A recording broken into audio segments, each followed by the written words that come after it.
नमस्कार मित्रों। कैलाश पर्वत, जहाँ साक्षात महादेव निवास करते हैं, जहाँ हर समय डमरू की गूंज, भस्म की सुगंध और आनंद का वातावरण रहता है। पर क्या आप जानते हैं, एक ऐसा समय भी आया था जब कैलाश पर्वत सूना हो गया था। न कोई उत्सव, न कोई नृत्य और न ही कोई मुस्कान, क्योंकि उस दिन माता पार्वती कैलाश छोड़कर चली गई थी। माता पार्वती कैलाश की आत्मा थी। वे केवल शिव की पत्नी नहीं, बल्कि पूरे कैलाश का संतुलन थी। सुबह होते ही वे नंदी को स्नेह से देखती, गणेश और कार्तिकेय को आशीर्वाद देती, गणों के कल्याण की चिंता करती। जहाँ शिव वैराग्य थे, वहीं पार्वती स्नेह थी। जहाँ शिव मौन थे, वहीं पार्वती संवाद थी। एक दिन देवऋषि नारद कैलाश पधारे। उनके मुख पर वही चिर परिचित मुस्कान थी, पर उनके मन में एक प्रश्न था। उन्होंने देखा, सभी देवता महादेव की स्तुति कर रहे हैं, नमः शिवाय की गूंज है, पर किसी के मुख से माता पार्वती का नाम नहीं।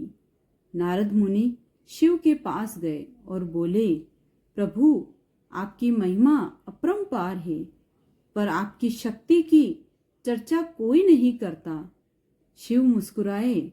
वे जानते थे, शक्ति को शब्दों की आवश्यकता नहीं होती, पर पार्वती यह सुन चुकी थी। उस दिन माता पार्वती ने कुछ नहीं कहा, न कोई शिकायत, न कोई आक्रोश, पर उनके हृदय में एक मौन प्रश्न उठ चुका था। क्या मेरी उपस्थिति का कोई महत्व नहीं? क्या मैं केवल परछाई हूँ? रात आई, कैलाश शांत था, पर पार्वती का मन अशांत। उन्होंने निश्चय किया, मौन ही उत्तर होगा। अगली सुबह जब पूरा कैलाश सो रहा था, माता पार्वती ने शिव को न जगाया। उन्होंने केवल नंदी के मस्तक पर हाथ रखा, गणेश को निहारा और बिना शब्दों के कैलाश छोड़ दिया। उनके चरणों के उठते ही धरती कांप उठी। माता पार्वती के जाते ही कैलाश में परिवर्तन आने लगा। नंदी उदास रहने लगा। गणेश बार बार माता को पुकारते। गणों में चहल पहल समाप्त हो गई। डमरू मौन हो गया।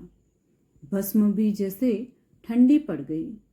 शिव ध्यान में बैठे थे, पर आज ध्यान नहीं लग रहा था। उनका मन बार बार विचलित हो रहा था। उन्होंने नेत्र खोले, चारों ओर देखा, पार्वती नहीं थी। पहली बार महादेव के हृदय में व्याकुलता उत्पन्न हुई। शिव ने स्वयं से कहा, मैं संहारक हूँ, मैं वैरागी हूँ, पर शक्ति के बिना मैं भी अधूरा हूँ। उन्होंने समझा, शिव और शक्ति अलग नहीं।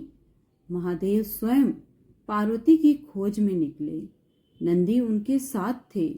वे वन वन भटके, नदियों से पूछते गए, पर्वतों से संवाद करते गए। अंततः एक निर्जन वन में उन्हें दिव्य प्रकाश दिखाई दिया। माता पार्वती ध्यान में लीन थी। उनके चारों ओर ऊर्जा का घेरा था। वे मौन थी, पर उनका मौन पूरी सृष्टि से बात कर रहा था। शिव ने धीरे से कहा, पार्वती।